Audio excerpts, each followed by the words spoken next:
The Tooth Fairy says, look after your milk teeth, brush them in the morning, and before you go to bed, if you have the chance, brush your teeth after meals too. Brush round and round and inside and out. How would you do that then? Show them how you do it with your finger. Great. See, look, there's a tooth, and it's going in that pouch, isn't it? Have you lost any yet? No? Okay. Let me pretend to put one in. When one of your milk teeth starts to wobble, it's getting ready to come out. Once it has fallen out, save it for me. Put it in your special tooth purse under your pillow, so that it's easy for me to find. While you are asleep, I will leave a coin in its place for you to find in the morning. In time, another tooth will grow to replace your milk tooth. Remember to brush your new teeth carefully too. What are they called? The new teeth. New teeth. Adult teeth. Aren't they? Twinkle the Tooth Fairy was always very busy. Every night she collected the milk teeth that the children left under their pillows, but the teeth were so tiny that they were difficult to find in the dark. Late one summer's evening, she was looking for the last milk tooth. It must be here somewhere, she thought, tiptoeing around the edge of the bed.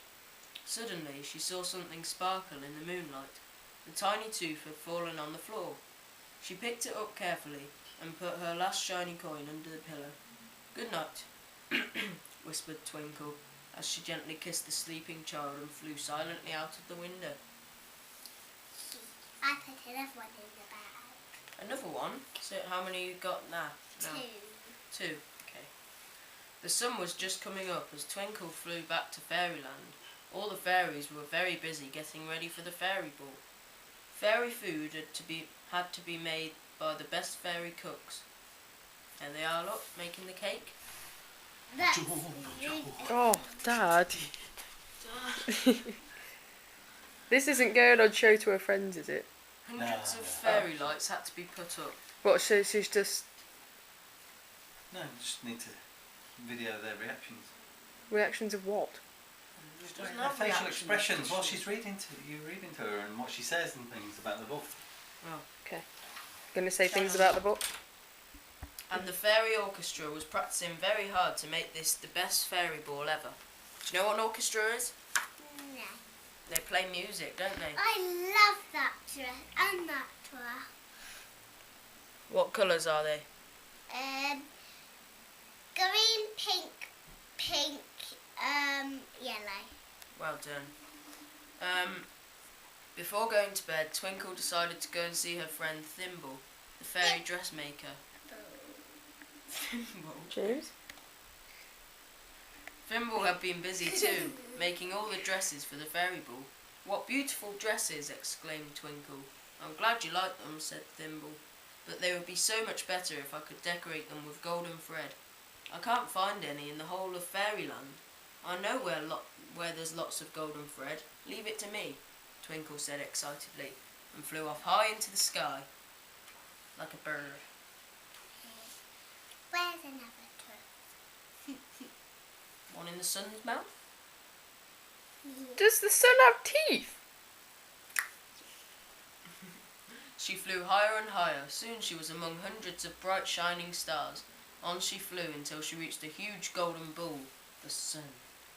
"Please, sun," she asked, "can you spare some of your fine golden thread for my friend Thimble?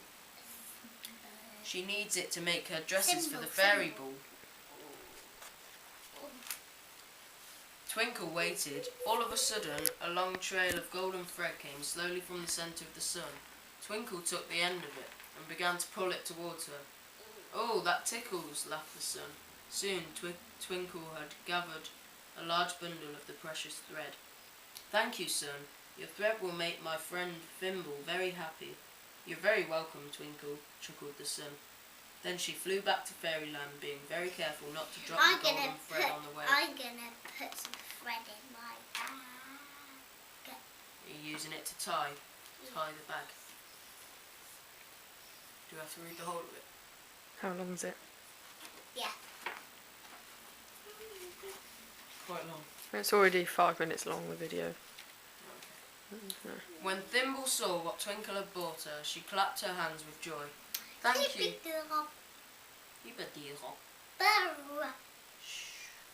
Thank you, Twinkle. Now my dresses will look perfect, and you'll wear the finest one at the fairy ball. I've never been to the fairy ball, said Twinkle quietly. Why ever not? Asked Thimble. It takes me such a long time to find all the children's teeth. I never get back in time, she said sadly. Don't worry, I'll think of something, said Thimble. Twinkle felt very tired after her busy night and went straight to bed.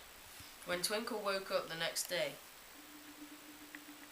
she was surprised to see a large bag at the foot of her bed. Inside the bag were the most beautiful purple and gold velvet purses. I wonder what these are for, she thought. Pinned to the bag was a note which read, Dear Twinkle, I have made these special purses from the leftover fairy dress cloth.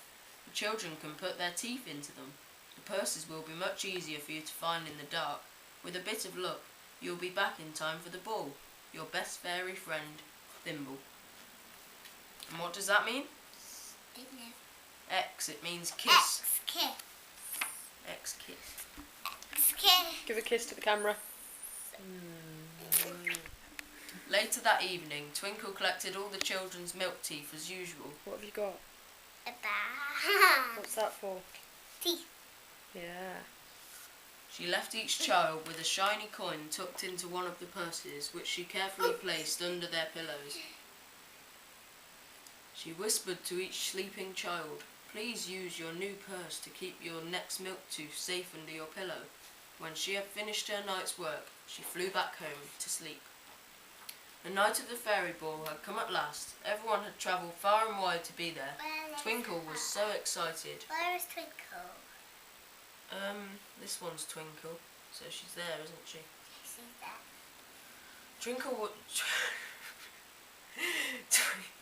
Twinkle was so excited and hoped that she'd be back in time to join in the fun. Oi, I was talking. But first she had her important job to do. When she flew off that night to collect the milk teeth, Twinkle was overjoyed to see that each child had put their milk tooth inside their purse. Now they were easy to find. She kissed each child and whispered thank you. And gathering them all up carefully, Twinkle flew quietly back to fairyland. When she was near home, Twinkle could hear the sounds of the fairy orchestra in the distance. The whole sky was lit up from the lights of the fairy ball. Oh no, it's already started, she thought, so she flew even faster. Is it nearly the end?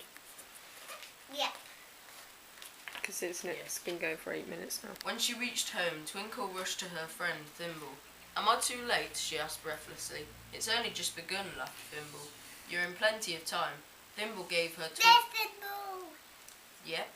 Thimble gave Twinkle one of her beautiful dresses to wear. While she was dressing, Twinkle told Thimble all about the good children. They're putting their milk teeth in their new purses.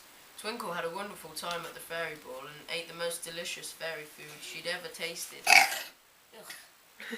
Twinkle danced for hours and didn't feel in the least bit tired, and everyone agreed that in her beautiful new dress she was the prettiest fairy of all. The end. Scribble, scribble, scribble. Woo! And any comments on the book, Gracie Bullen?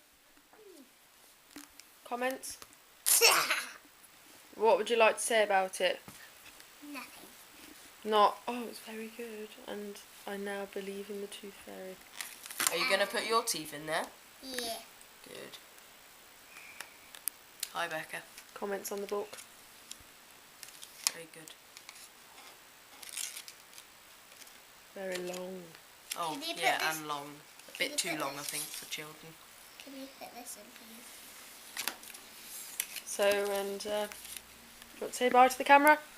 Bye. Bye. Give her a kiss. Mwah. Give her a fairy tooth. How'd you stop? Push the button you started it with.